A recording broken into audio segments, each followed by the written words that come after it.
I'm back here at one of my favorite places in the world. This is Yolo Colo, otherwise known as 01 Technologies, and today I'm helping swap out their core switch. Come along for the ride.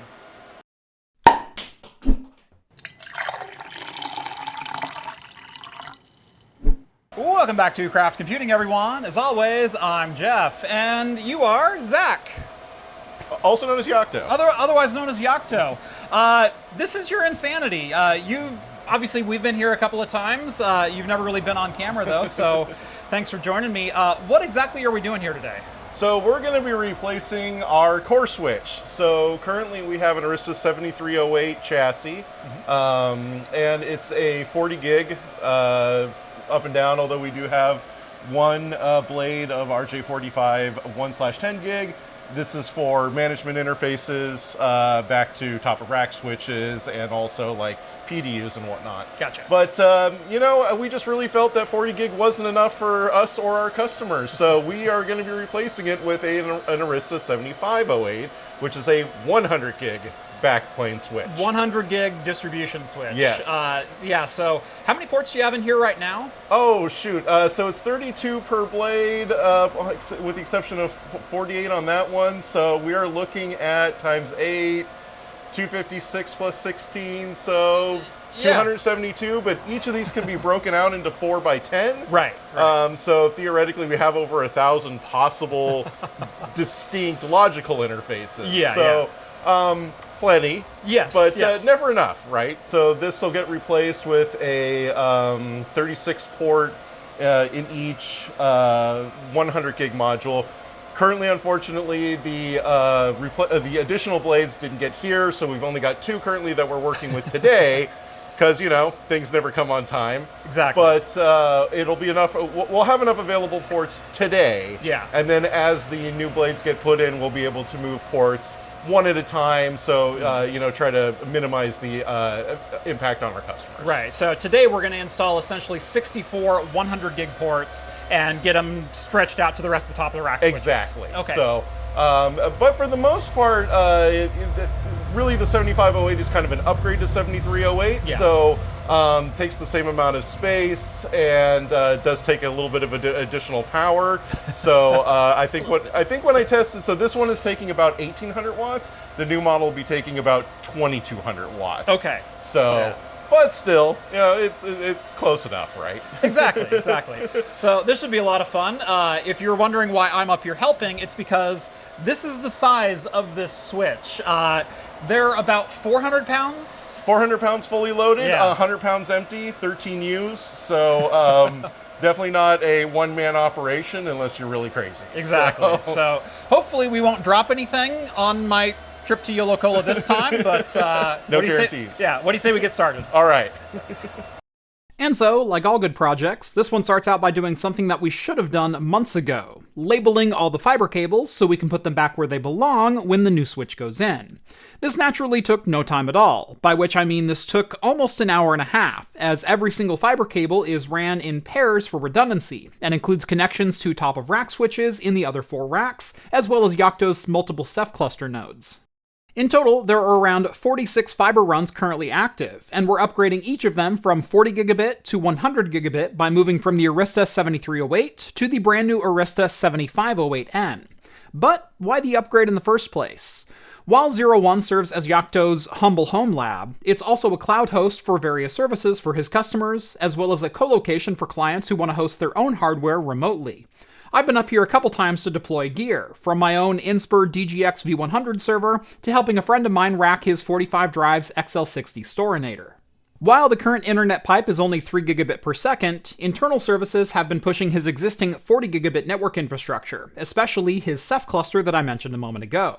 100 gig is the next logical upgrade, and if needed, there are also blades for the Arista 7508N that support up to 4 400 gigabit connections.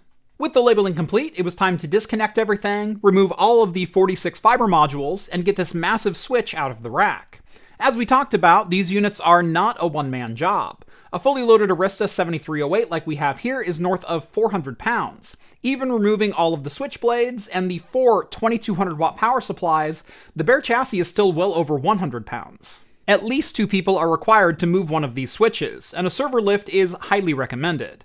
With the lift in place, we set about unscrewing the front of the switch from the rack, and then carefully slid the chassis out.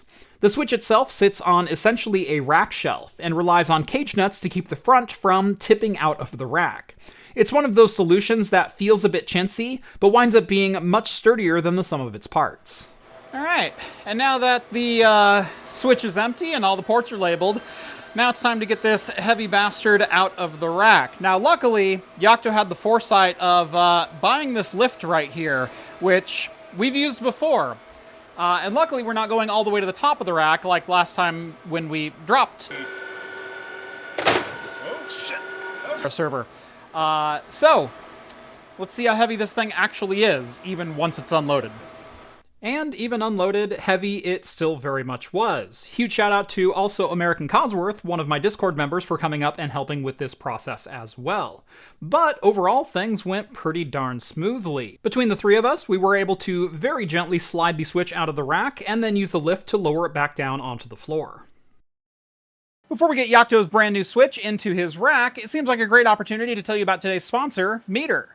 While I enjoyed tinkering on my own home lab and networking equipment, and even more so when I get to tinker with someone else's, if you run a business, you've probably got better things to do with your time. And that's where Meter comes in. Meter delivers an all-in-one networking stack that bundles everything you need into a single package, including high-speed wired and wireless networking, power delivery, firewall and routing, and even cellular, all in a single integrated solution that's built for performance and scalability. Meter handles everything you need, from designing a custom network for your business, to procuring and deploying hardware, and will even negotiate with your local ISPs to get you the best rates on internet connectivity. All that shows up in a single cloud-based dashboard, giving you clear visibility into every layer of your network. Whether you're starting a new business, expanding to new locations, or simply modernizing an aging network, let Meter take care of the hassle for you. Visit meter.com/craftcomputing to book a demo today and see what they can do for your business. Again, that's meter.com/craftcomputing, and a huge thanks to Meter for sponsoring today's video. The Arista 7508N uses a very similar mounting system to the 7308, but with a bit more reinforcement on the rack ears. The front comes with a long vertical rail that sandwiches the rack ears, distributing the load to more than just a couple of holes. The chassis then bolts directly to the rails rather than relying entirely on cage nuts. It's a bit finicky to get all the pieces sorted and in place, but it is absolutely rock solid once it's all together. Yet again, the empty chassis on one of these is around 100 pounds, and I'm again thankful that we had the server lift available. Of course, one of the handles was left up on the side of the chassis, which caused some problems trying to slide it into the rack, but we eventually found out where we were snagging. Some fun specs while we get the switch slid into the rack. At full capacity, the Arista 7508N can hold up to 288 100 gigabit ports, with a maximum throughput of around 75 terabit per second.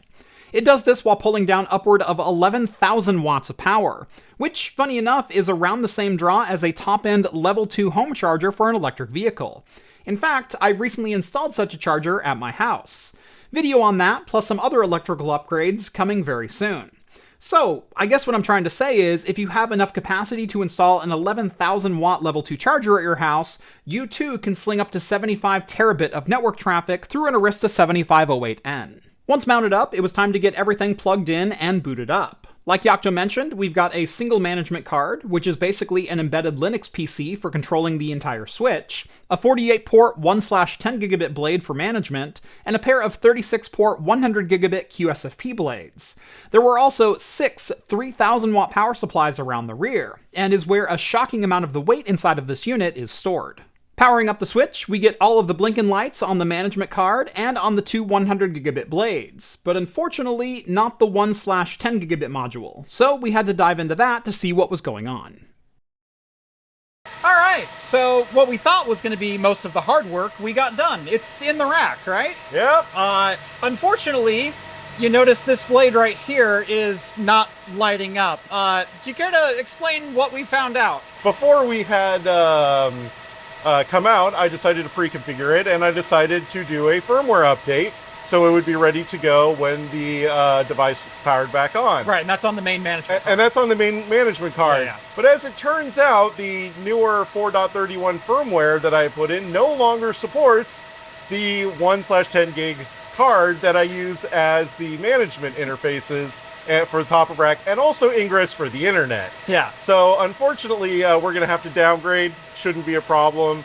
But these are the kind of problems you come up with, because the issue is all my firmwares as well are on a VM, which I can't access without. Yeah, it's on a VM that's hosted in this rack over here with none of the cables from this switch to go connect to it. Yeah. So we have no internet, and we have to figure out a way to go get the firmware to be able to downgrade.